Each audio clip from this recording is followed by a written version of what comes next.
पूरे प्रसाद में भूत ही भूत बंधे हुए हैं, जितनी जल्दी हो सके इसको घर से बाहर निकाल दो। ये सुनने के बाद सारे घर वालों को झटका लगा और ये जो ब्रह्म बाबा की आवाज थी सारे जितने भी इनके घर थे वहां पर गूंज गई। नाना जी ये सुनकर भाग के आते हैं और एकदम से पूछना शुरू करते हैं, लड़की क्या हमारे ब्रह्म बाबा सच बोल रहे हैं? तू अपने साथ प्रसाद में भूत लेके आई थी, तू सच बता तूने क्या किया?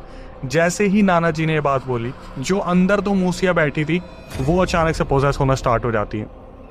इतनी बुरी तरीके से पोजेस हुई, नाना जी ने आराध्या को बताया कि जैसे ही अपने घर में गए नाना जी इन्होंने देखा मूसियों की हालत, वो बुरी तरीके से बाल हिला रही है और दूसरी ने नाचना शुरू कर दिया, इधर से उधर अपना शरीर दे के मारना शुरू कर दिया।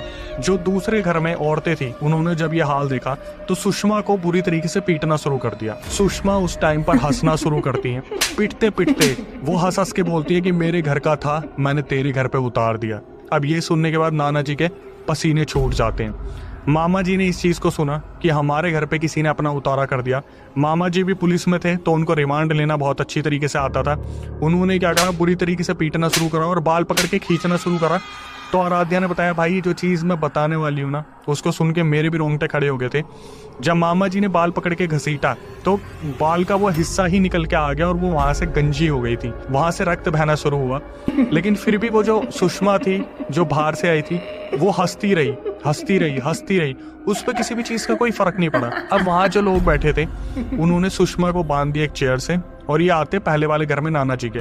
जितने भी रिलेटिव थे नाना जी के घर में आए तो उन्होंने देखा कि जो दोनों मूसियाँ थी वो बुरी तरीके से पोजेस हो रखी थी। बट क्यों किया गया ये सब कुछ अभी तक किसी के कुछ भी समझ नहीं आ रहा था। मामा जी जाते और बार बार पूछते कि बता तूने क्यों किया, और वो बार बार एक ही बात बोलती है कि अब तो भेज दिया, अब तो डाल दिया, अब तुम कुछ नहीं कर पाओगे, अब आएगा मजा, मेरे घर का था मैंने उतार दिया।